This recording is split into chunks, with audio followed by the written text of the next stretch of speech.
Hi guys, welcome back with another blog. I hope आप सब ठीक होंगे। मैं भी बहुत अच्छी हूँ।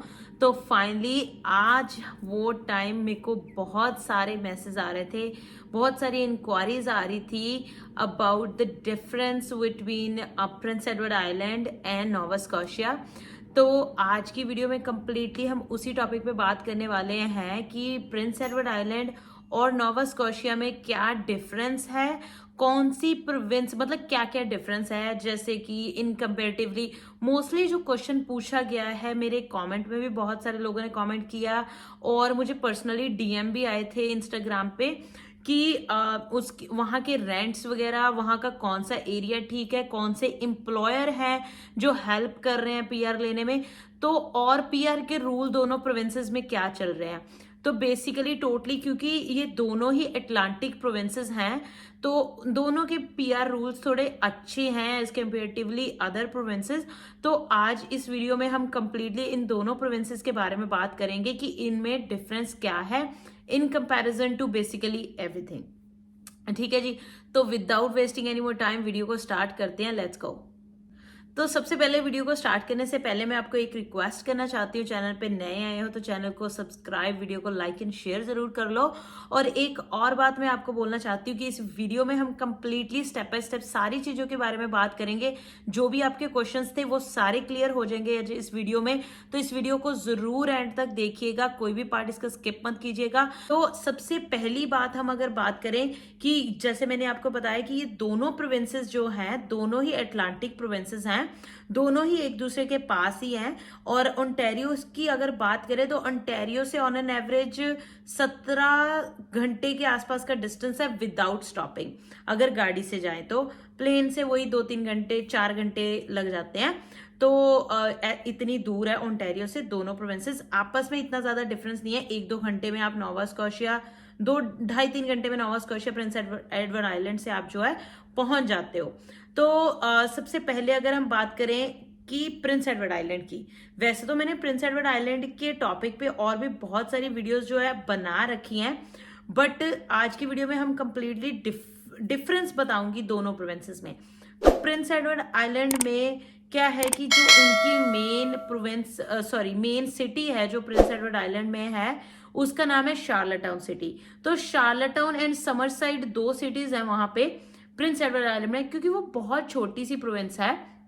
पहले तो जब मैं वहां पे मूव हुई थी उस टाइम पे तो वहां की पॉपुलेशन 30-40 हजार के बीच में थी प्रोविंस की, बट अब तो 1.5-2 लाख से क्रॉस कर चुकी है। तो अब बहुत ज्यादा डेवलप्ड है क्योंकि बहुत सारे इमिग्रेंट्स जो है वहां पे जा रहे हैं पीआर लेने के लिए, क्योंकि वहां के रूल्स बहुत ज्यादा बेटर है। ठीक है, और नोवा स्कॉशिया भी सेम। नोवा स्कॉशिया जो है वो भी एक अटलांटिक प्रोविंस है, बट वो as comparatively Prince Edward Island वो एक बड़ी प्रोविंस है, इतनी नहीं, बट प्रिंस एडवर्ड के आइलैंड कंपैरेटिवली बहुत बड़ी है। और उनकी जो मेन सिटी है वो नोवा स्कॉशिया की मेन सिटी जो हैलिफैक्स है, उनकी कैपिटल सिटी जिसको बोल सकते हैं, वो वहां पे ही वो सबसे बड़ी सिटी है नोवा स्कॉशिया में। और वहां पे सबसे ज्यादा चीजें, ज्यादा लोग वहीं पे मूव करते हैं, सब कुछ आपको मिल जाता है। वहां की पॉपुलेशन भी बहुत ज्यादा बढ़ चुकी है। अब अगर हम रेंट के बारे में बात करें, प्रिंस एडवर्ड आइलैंड में जो रेंट्स, जब मैं थी ये 5 साल पहले की बात है, उस टाइम पे आपको 300, 250-300 में शेयरिंग में कमरा मिल जाता था। बट अब शेयरिंग में तो मुझे नहीं पता, हो सकता है 400 में मिल जाता होगा। बट अगर आपको सिंगल कमरा चाहिए, सिंगल रूम चाहिए, तो आपको जो है वो मिलेगा वही 700 से 800 के बीच में। 1 बेडरूम का अगर अपार्टमेंट आप देख रहे हो तो वही आपको 1100 के बीच में आपको मिल जाएगा। ठीक है, ऑन द टॉप ऑफ उसके ऊपर आपको जो है जो यूटिलिटीज वगैरह वो तो डेफिनेटली आपकी होती है। और अगर हम दूसरी साइड नोवा स्कॉशिया में बात करें, वहां पे रेंट्स थोड़े से महंगे हैं। सिंगल बेडरूम की अगर बात करें, जैसे मैंने आपको बताया प्रिंस एडवर्ड आइलैंड में आपको 600 से 700 के बीच में मिल जाएगा, वहां पे आपको 700 से 900 के बीच में मिलेगा, क्योंकि वहां पे पॉपुलेशन ऑलरेडी ज्यादा है और इमिग्रेंट्स बहुत ज्यादा मूव कर चुके हैं, वहां की पॉपुलेशन भी बढ़ चुकी है और प्राइजेस वगैरह वहां पे भी काफी अप जा चुके हैं। और एक और चीज मैं आपको यहाँ पे ऐड करना चाहती हूँ कि जैसे आपको पता है कि ओंटारियो में हमारे टैक्सेस जो है वो 13% है, वही वहां पे प्रिंस एडवर्ड आइलैंड में जो टैक्स है वो 15% चार्ज होता है।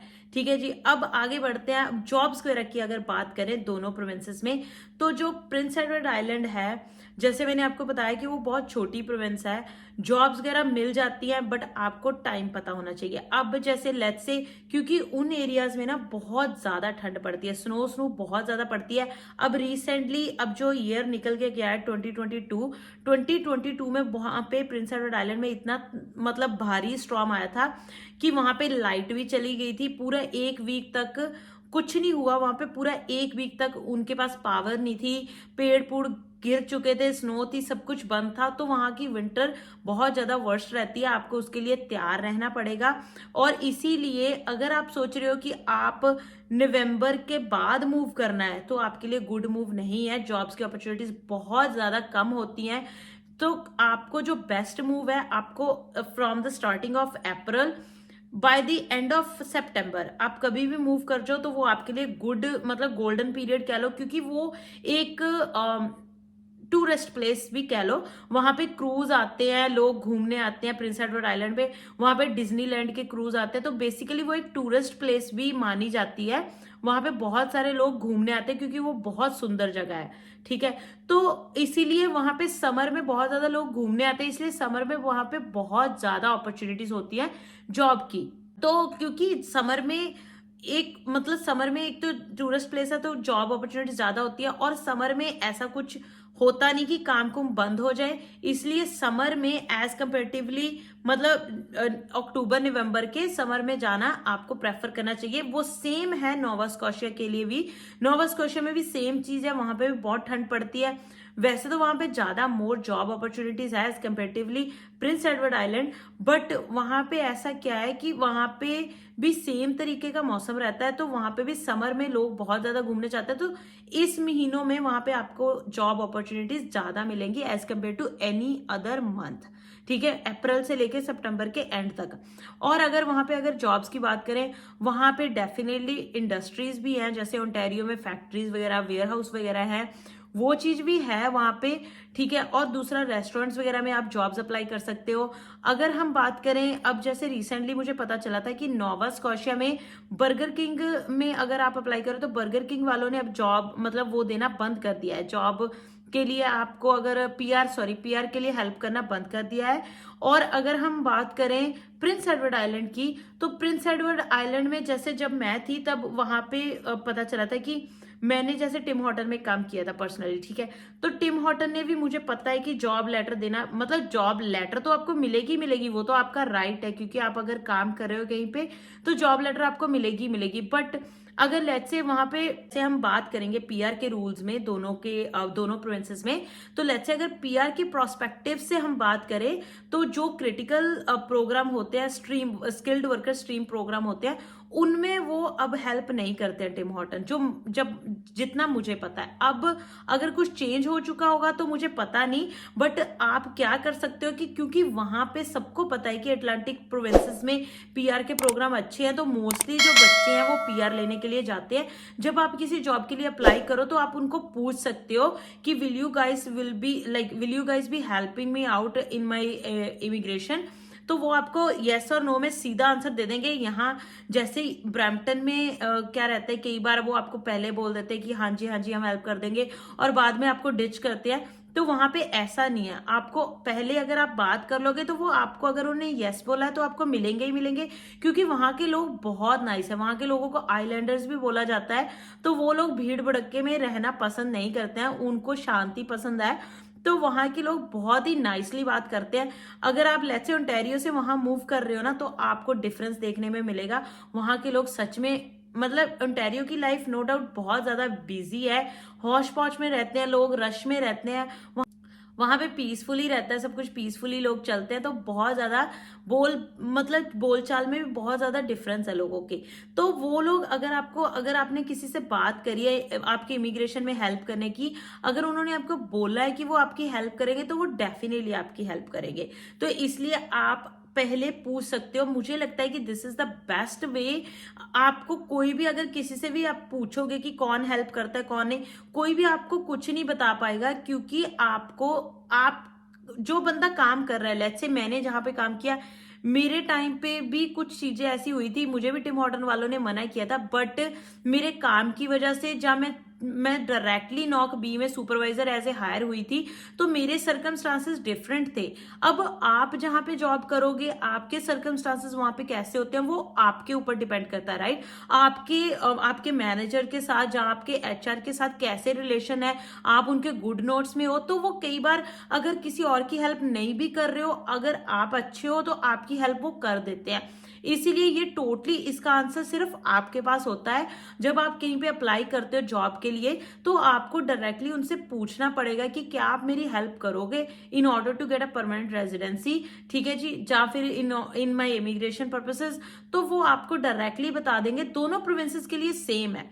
जैसे मैंने आपको बर्गर किंग के लिए और मैकडोनल्ड के लिए, मैकडोनल्ड में भी प्रिंस एडवर्ड आइलैंड में जो है पहले बंद कर दिया था पेपर वर्क देना, अब शायद उन्होंने दोबारा शुरू किया है, बट अगेन आप दोबारा उनसे पूछ सकते हो, क्योंकि उनको वहां पे हर एक एम्प्लॉयर को, हर एक मैनेजर को, सबको पता है कि आपको, कई बार तो वो खुद ही आपसे क्वेश्चन कर लेते हैं कि do you need help in immigration, तो वो आपके लिए फिर आप बता सकते हो कि यस मुझे हेल्प चाहिए, या फिर नहीं मैं ऑलरेडी पीआर हूं, या कुछ भी, राइट। तो वैसे ऐसी चीजों में आपको खुद ही बात करनी पड़ेगी, खुद ही पूछना पड़ेगा, ठीक है जी। ये तो हो गया जॉब के रिलेटेड। रेंट की बात हमने कर ली, जॉब की कर ली।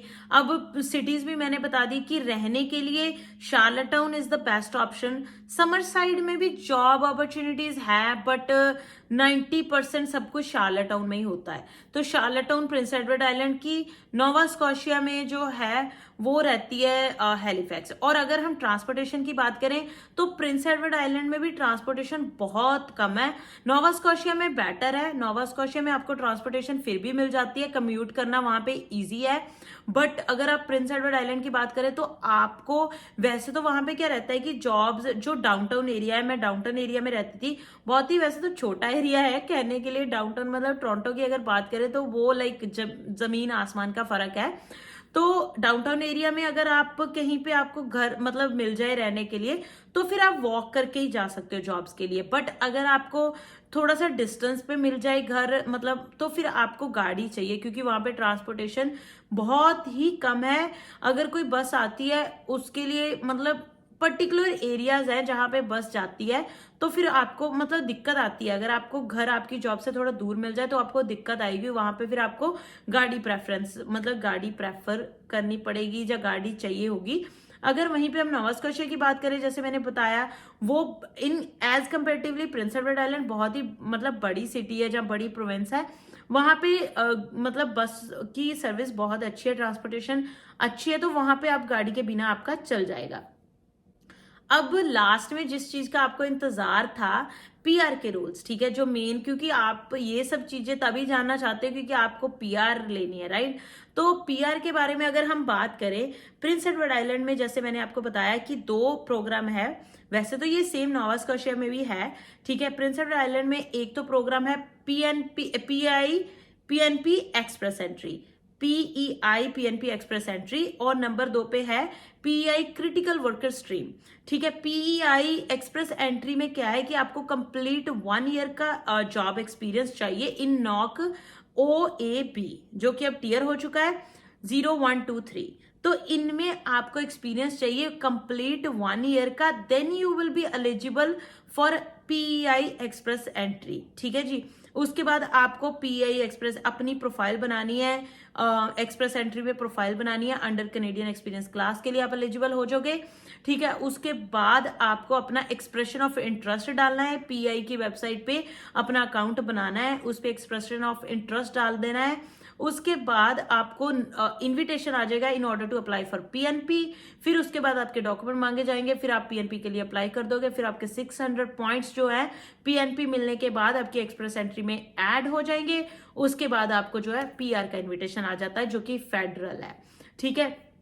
और दूसरी चीज पे अगर हम बात करें क्रिटिकल वर्कर स्ट्रीम की, क्रिटिकल वर्कर स्ट्रीम में क्या है कि आपकी नॉक C या D भी चल जाएगी। मतलब 4 and 5 टीयर भी आपका चल जाएगा। उसमें आपको 6 मंथ्स काम करना पड़ता है with the same employer change नहीं कर सकते, सेम एम्प्लॉयर के साथ आपको 6 महीने काम करना है। फिर आप 6 महीने के बाद क्रिटिकल वर्कर स्ट्रीम के अंडर अपनी पीएनपी अप्लाई कर सकते हो। उसमें प्रोसेस थोड़ा सा लंबा रहता है, क्योंकि अगेन कई बार क्या होता है उसमें आपको एम्प्लॉयर के साथ कॉन्ट्रैक्ट भी करना पड़ता है, क्योंकि वो क्रिटिकल वर्कर की रिक्वायरमेंट होती है। बट वो ऐसा है कि लेट्स से अगर आपने अब जॉब शुरू करी है, अब से लेके 2 साल का कॉन्ट्रैक्ट है वो, उसमें आपके 6 महीने तो वो ही निकल जाएंगे कि जब आपने एक्सपीरियंस लेना है 6 महीने का। उसके बाद 1.5 साल बचता है, 1.5 साल में आपकी पीएनपी आनी है, फिर पीआर आनी है, तो वो कॉन्ट्रैक्ट उसी चीजों में खत्म हो ही जाता है। तो उसमें भी कोई दिक्कत वाली बात नहीं है। अगर आपकी पीएनपी या पीआर पहले भी आ जाए तो उसके पीछे मतलब 6 महीने ही बचते हैं, फिर 6 महीने आप और मतलब रहने में कोई दिक्कत नहीं है, और राइट। तो इसीलिए मतलब वो भी ठीक है। तो उसमें बस इतना है कि उसमें अच्छी बात यह है कि आपको कोई भी जॉब मिल जाए, मतलब उसमें आपको उसी एम्प्लॉयर के साथ 6 महीने काम करना है। फिर उसके बाद आपको क्या करना है कि आपको अपनी पीएनपी एक्सप्रेशन ऑफ इंटरेस्ट डाल देना है under the critical worker stream. फिर बस सेम प्रोसेस है, जब इनविटेशन आ जाएगा पीएनपी अप्लाई कर देनी है, फिर बस पीएनपी के पॉइंट ऐड हो जाएंगे, फिर एक्सप्रेस एंट्री के अंडर फेडरल के अंडर आपको जो है इन्विटेशन आ जाएगा, फिर आप पीआर के लिए अप्लाई कर सकते हो। सिंपल प्रोसेस है। अब अगर नोवा स्कॉशिया की दूसरी साइड हम बात करें, नोवा स्कॉशिया में भी सेम है, जो कि क्रिटिकल वर्कर स्ट्रीम है। नोवा स्कॉशिया में भी एक क्रिटिकल वर्कर स्ट्रीम में आप जो नोवा स्कॉशिया में एक स्किल्ड वर्कर स्ट्रीम है। स्किल्ड वर्कर स्ट्रीम के अंडर आपकी नॉक कोड 4 and 5 भी चल जाएगा। आपको जब किसी भी स्ट्रीम में अगर जॉब मिल जाती है, उसमें भी आपको 6 मंथ्स काम 1 ईयर, यहाँ पे 6 मंथ है, वहां पे 1 ईयर है, वहां पे आपको कंप्लीट 1 ईयर काम करना है। उसके बाद आप अपनी पीएनपी अप्लाई कर सकते हो, ठीक है जी। और अगर हम एक्सप्रेस एंट्री नोवा स्कॉशिया पीएनपी एक्सप्रेस एंट्री की बात करें, पहले क्या होता था, जैसे पीआई के रूल थे वो सेम रूल होते थे, मतलब 1 साल काम किया नॉक OAB में, उसके बाद आपने जो है एक्सप्रेस एंट्री के अंडर अप्लाई कर दिया। बट अब यहाँ पे थोड़ा सा चेंज कर दिया है उन्होंने। नोवा स्कॉशिया में क्या है कि अगर आपने नोवा स्कॉशिया के किसी कॉलेज से स्टडी करी है, तभी आप जो है एक्सप्रेस एंट्री के अंडर अप्लाई करने के लिए एलिजिबल होते हो।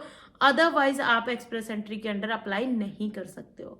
जी हाँ, तो ये थोड़ा सा डीमेरिट पॉइंट है। पहले कर सकते थे, अब जो है नहीं कर सकते। बट अगेन आपके लिए स्किल्ड वर्कर जो स्ट्रीम है वो अभी भी ओपन है, तो आप उसके अंडर अप्लाई कर सकते हो, तो इसमें कोई बड़ा इश्यू नहीं है। तो आई थिंक मैंने बहुत सारी चीजें आपको दोनों प्रोविंसेस के बारे में डिफरेंस बता दिया है। आई होप आपके बहुत सारे क्वेश्चंस जो है क्लियर हो गए होंगे जो आपने मुझसे पूछे थे, ठीक है जी। तो with that all, thank you so much guys for watching, and आप चैनल को सब्सक्राइब कर लीजिए अगर नए आए हो, और अगर अभी तक नहीं किया है वीडियो को लाइक एंड शेयर जल्दी से कर दो। जो नोवा स्कॉशिया और प्रिंस एडवर्ड आइलैंड के बीच में थोड़े कंफ्यूज हो रखे हैं, अब आपकी कंफ्यूजन अब आपके लिए थोड़ा सा डिसाइड करना ईजी हो जाएगा। आई होप मैंने आपके क्वेश्चंस के आंसर दे दिए हैं। और गाइस मैं एक और चीज पूछना चाहती हूँ, क्योंकि मुझे ये भी क्वेश्चंस आए थे कि एक दिन हम ऐसा रखें वीक में कि जिसमें हम आपके सारे क्वेश्चंस एंड आंसर्स, मतलब क्वेश्चन आपके होंगे, आंसर मैं दूंगी। क्योंकि कमेंट में क्या होता है कि कमेंट में आंसर कई, अब लेट्स से अब जैसे इसके बारे में ही पूछा था किसी ने कि नोवा स्कॉशिया में और मतलब पीआई में डिफरेंस। अब इस चीज को मैं आंसर नहीं कर सकती हूँ, एक मतलब लिखने में मैं आंसर नहीं कर सकती हूँ, ये आंसर बहुत बड़ा है। तो इसलिए कई चीजें ऐसी है जो बोल के, मतलब क्वेश्चन एंड आंसर की अगर हम वीडियो बनाएं तो उसमें सॉल्व किए जा सकते हैं। तो इसीलिए आप मुझे ज्यादा से ज्यादा कमेंट करके जरूर बताना है अगर आप चाहते हो कि वीक में हम एक दिन ऐसा रखें जिसमें मैं आपके सारे क्वेश्चंस के आंसर करा करूंगी। तो प्लीज अगर आप मुझे बोलते हो तो देन डेफिनेटली हर वीक हम सैटरडे या संडे चूज किया करेंगे। सैटरडे या संडे हम एक दिन ऐसा रखेंगे जिसमें हम सिर्फ क्वेश्चन आंसर की वीडियो बनाया करेंगे, फिर आपके सारे क्वेश्चंस है जो हम वीकेंड पे आंसर किया करेंगे, ठीक है जी। तो with that all, thank you so much guys for watching again. Bye bye, take care, मिलते हैं अगले ब्लॉग में अगली वीडियो के साथ। Bye bye.